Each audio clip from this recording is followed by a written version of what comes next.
My name is Chris Johnson, and there is huge news in 2 days on the 14th of August. This podcast is going to be 10 fucking years old. That kind of blows my mind. I turned 44 a couple weeks ago. That was like sort of mind-blowing, but the fact that I've been doing this inane shit for as long as I have is fucking incredible. I can't really go year by year and like look at birthdays to like judge growth and like where the fuck I've been. Because in all honesty, 44 doesn't mean any different to me than 43 or 42 or 40, 39. The only time those ages mean anything to me is when I like look back at something, I'll be like, how old was I there? 32? What the fuck? You know what I mean? Like one of those things. Like, I can't imagine being 32. Jesus Christ, I can't even imagine being 42 right now. And if I'm being honest, I'm not even really adjusted to being 44 yet. When you do it like a race, like a 5K or a 10K or whatever the fuck, on your race bib, it typically will have like your name and your age and shit on the back of it. And I got mine on August 1st. I was doing a 15K and I'm looking at it and it's like Chris Johnson 44. And I was like, 44? Am I 44? You just fucking lose track. Just like fucking podcast years. I almost lost track. I was just like, wait a second, it's 2026? This fucking thing started in August of 2016. I was a fucking disaster in August of 2016. I sometimes wonder if we as individuals, though, when we look at our past selves, or at least like when I do, anybody like me, you always kind of look at yourself like, man, I was kind of a fucking mess there. Like, is there any point in time where I kind of looked at myself and thought like, hey, you were doing pretty good?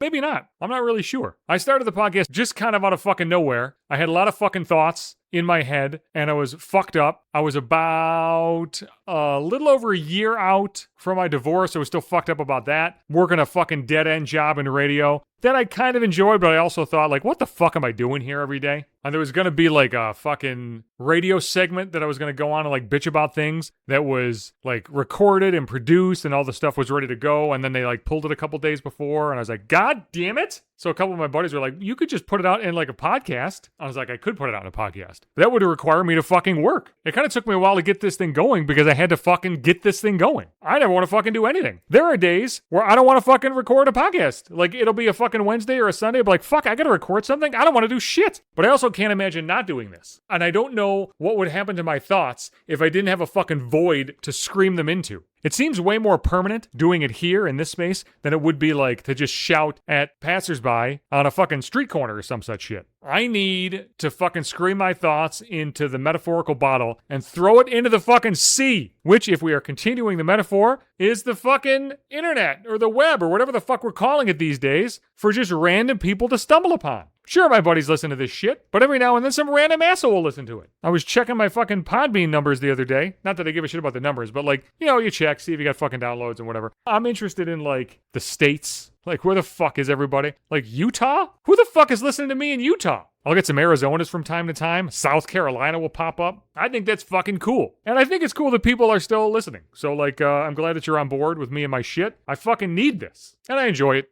But people are in and out all the fucking time, so maybe they didn't know how the fuck this started, you know? And because of this shit, because I do this all the time, I sometimes don't realize that, like, when I meet people, like, in public, I don't really talk about the same shit I'll talk about in the podcast. Almost like I feel like I've talked about it already. I'll fucking talk about it here, and then I'll just do whatever, and I'll just kind of, like, assume people know it, or maybe not even think about that, but, like, because a lot of people know that I'm fucking divorced and all that bullshit, but, like, nobody knows really, like, my current job. There's a couple people that do. But nobody really knows. I got this weird mystery thing going on with a bunch of people that I work with. You get to a point, like, when I first started doing this, so much shit was just about, like, my fucking mental state and my divorce and just, like, getting my fucking thoughts out there and fucking dealing with it and processing it. And that shit, like, took years. I don't know how many fucking podcasts I did on it, but it took a long fucking time. And I think it's, like, interesting. I like to hear what people go through and their fucking experiences and shit. I like talking to people about that shit, too. Sometimes, if they're not fucking annoying. I couldn't really talk about it with people, though, when I started the podcast.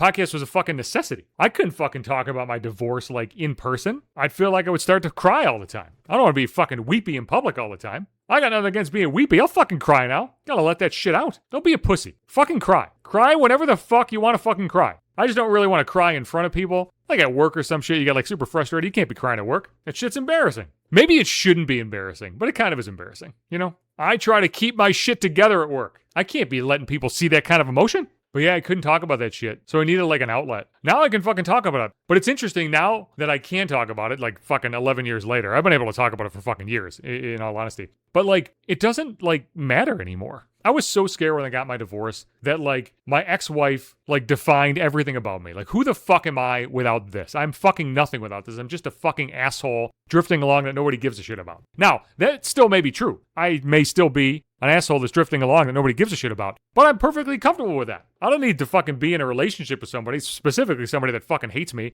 And if I'm being honest, somebody that I fucking hate, just because you're afraid of being alone and you don't know what the fuck to do without it. But now that I can't talk about it, I just don't. The stories that she was involved in that I'll tell, that she was like a huge part of, now are just like, you know, maybe she doesn't even get mentioned, and it's weird. It's like a fucking background character in your life now, which is really kind of like what it is. Which is something I could not have imagined 10 years ago. That is the growth, goddammit. That's the growth we're fucking talking about. Being able to fucking talk about past failures in relationships and not give a fuck. I will be back Sundays and Wednesdays, so it's new podcast episodes come out. Podbean's the host of the cast. All the episodes are there. I'm also on Apple Podcasts and Spotify and Pandora and iHeartRadio and Amazon Music Podcasts and TuneIn, wherever the fuck. Blue Sky, Twitter, that's the Johnson Hates You, Instagram, maybe 5 minutes, and right in my Facebook timeline.